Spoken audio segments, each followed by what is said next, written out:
Israel akan mengerahkan 3.000 polisi tambahan di Yerusalem Timur yang diduduki. Pengerahan dilakukan jelang salat Jumat pertama di Masjid Al-Aqsa selama bulan suci Ramadan.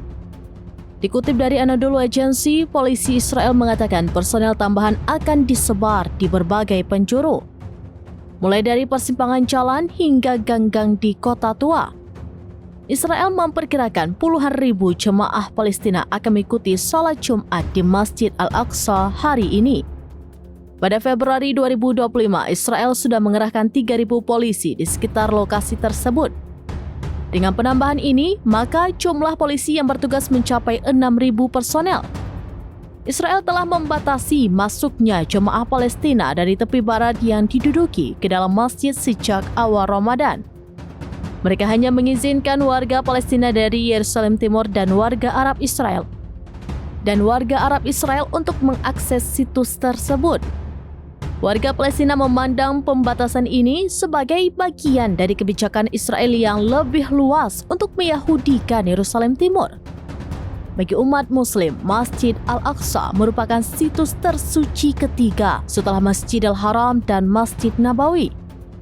Sementara bagi umat Yahudi, tempat itu dianggap sebagai Temple Mount dan mengklaim bahwa di sana terdapat 2 kuil Yahudi pada zaman dahulu.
Download Tribun X sekarang, menghadirkan lokal menjadi Indonesia.